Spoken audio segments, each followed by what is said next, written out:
how do you look at the digital destiny? How do you look at CFOs transforming the CFO's role, etc.? I've had three kind of views on it. One, when I was the business head, a P&L responsibility and how I saw CFOs functioning. Then I had both the privilege and good fortune of being the group CFO for the group. I've got 7 plus years, overall 10 years in corporate plus. And then I'm again a head of a sector, head of a clutch of businesses, if, and therefore see the finance function supporting in that role.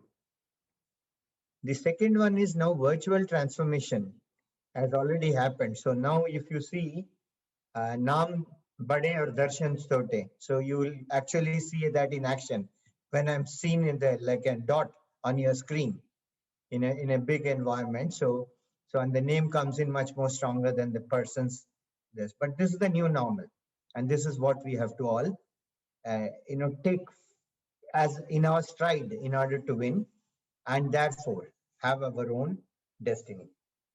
Go to the next slide, please.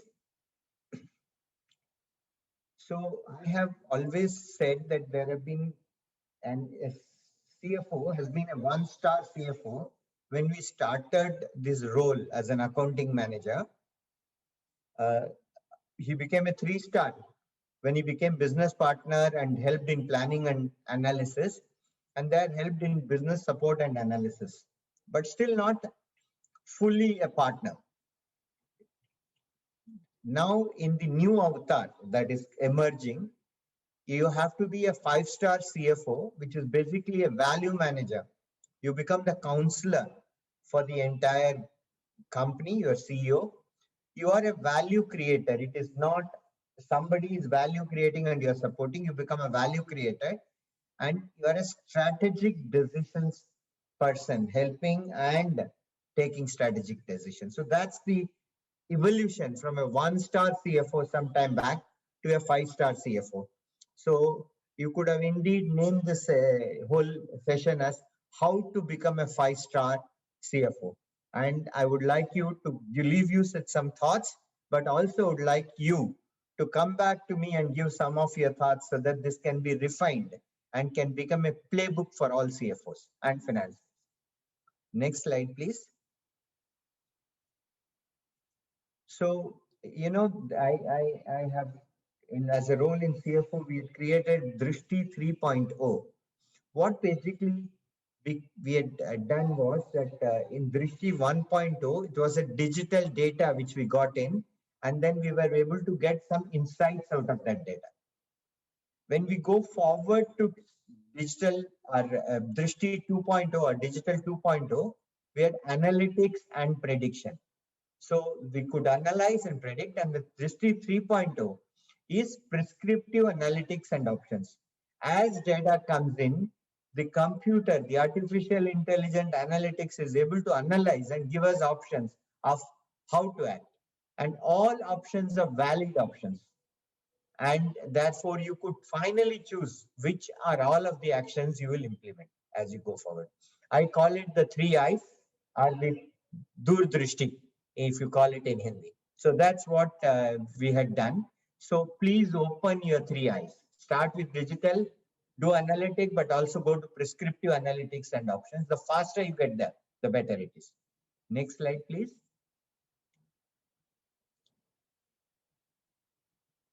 Some concepts and insights. The first concept I want to leave with you is a financial and a manufacturing jargon, which is called PBT plus PPM is equal to business moments.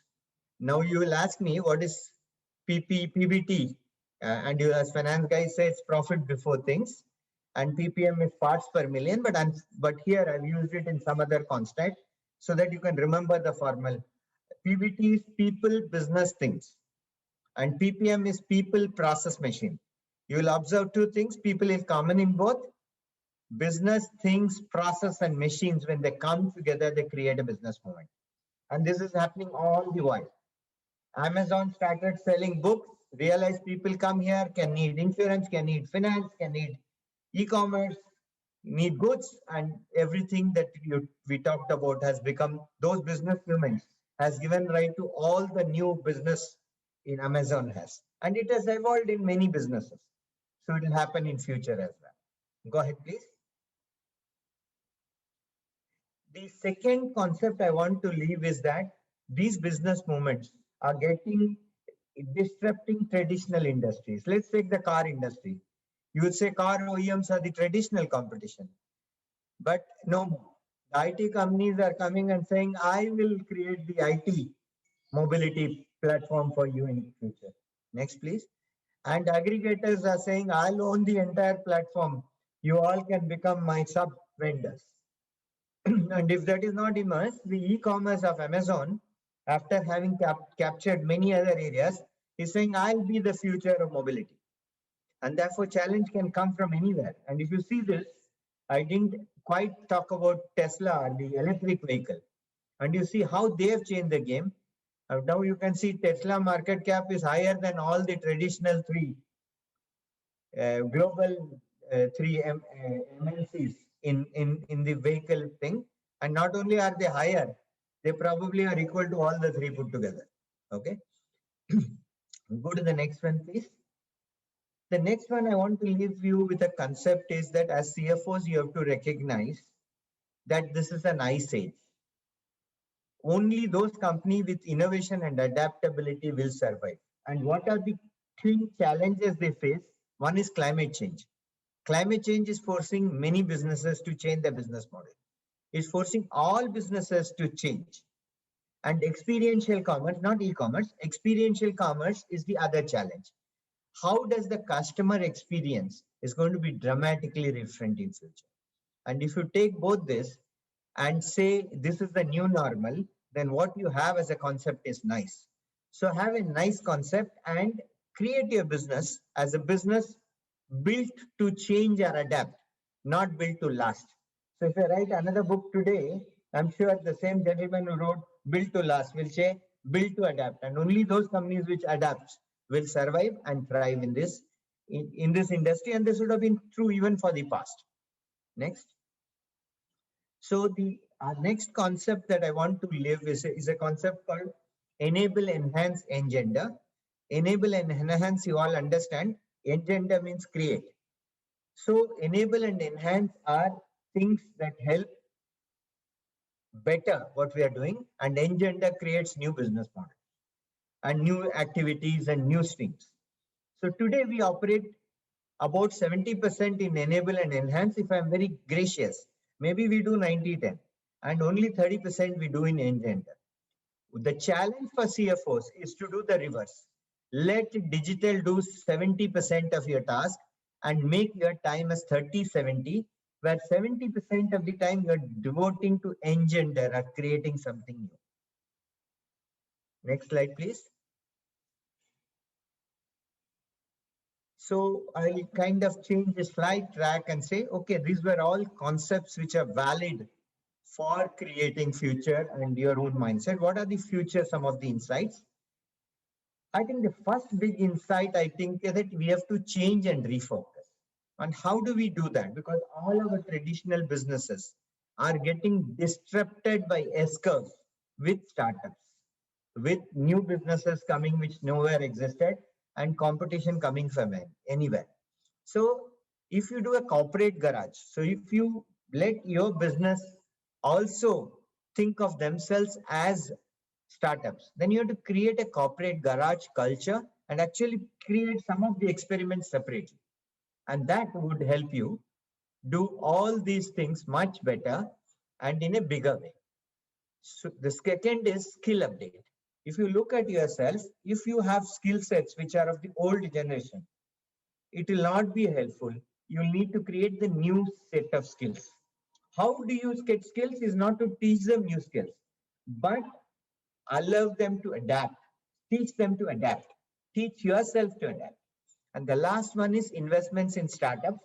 And investment need not be only in cash, it can be in kind.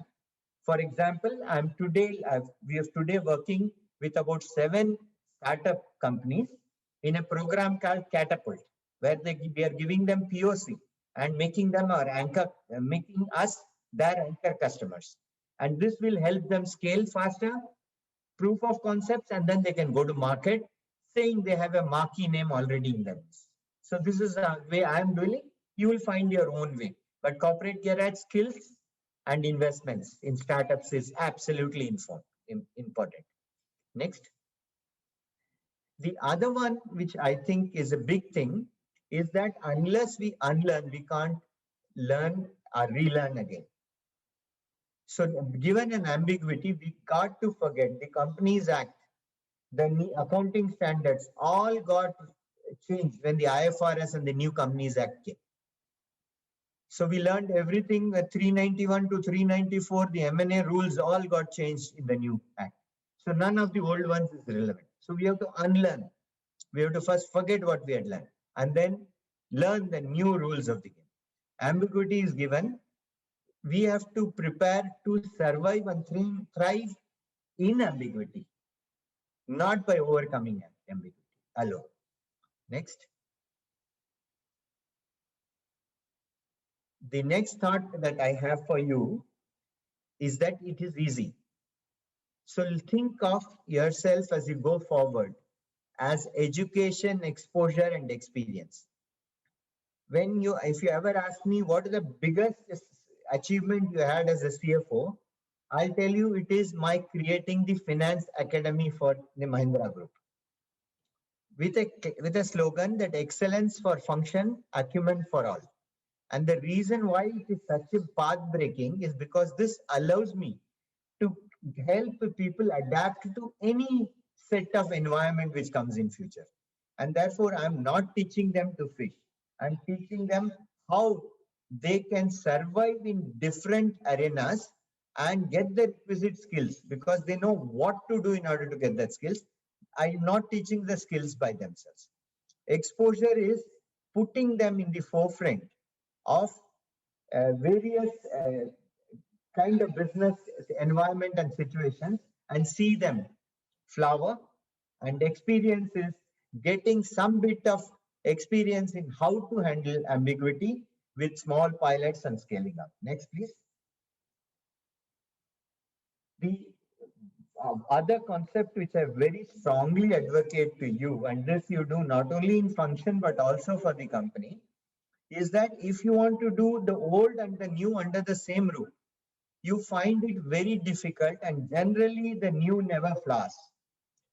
One of the concepts, I don't know whether from Professor Govindarajan I heard this, is a concept called A does A and B does B. And what it then means is the B, which is a new thing, is done by an absolute entire new team, entirely focused on only the success of the new thing and not anything to do with the traditional. The mobility services sector is being given to me is a concept of B does B because auto sector is already selling products and services. So this was to say only solutions and services into the services space, solution space, and not into products and services space. So that's the way they distinguished it. Now, when you think of technology in the digital world, think three things. Think digital, be digital, and born digital, and try to understand which is applicable. If you are existing business and you're starting something incremental or change, then think digital and try to adapt digital practices into it. A Drishti 1.0, 2.0 is all thinking digital. When you are be digital, if it is a new activity, though the business is same, a new line, then be digital in that space and then from there get the learnings and let it go to all the traditional spaces. The third is born digital. When you're starting a new activity, starting as if you are a startup with only digital setup, and then you will incorporate a new baby, which will be a digital baby, and that will give you immense learning for you to take to other parts of the company and businesses. So this is the other one. Next, please.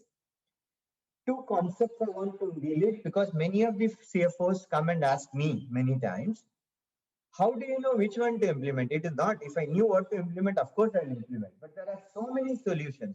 Which one works for me? And I say, okay, can you nail it before you scale it? Because if you try to scale something which you have not understood well, then you may have spent a lot of money and all of it will go waste. So the key thing is to take some concept and say, okay, this works for me. But can I run a pilot? Can I do it in a small business and see the complete effect of it? And the moment that is proven, then I scale like nobody's business. Okay, this is one way when you know which solution to take. The only thing is you don't know whether it will work for you well. So you make sure you ironed out all the chinks by first nailing it, nailing the concept and in your business and foolproofing, then scale. However, next slide, please. If you didn't know what to choose, then choose this axiom: fire bullets before firing the cannonball.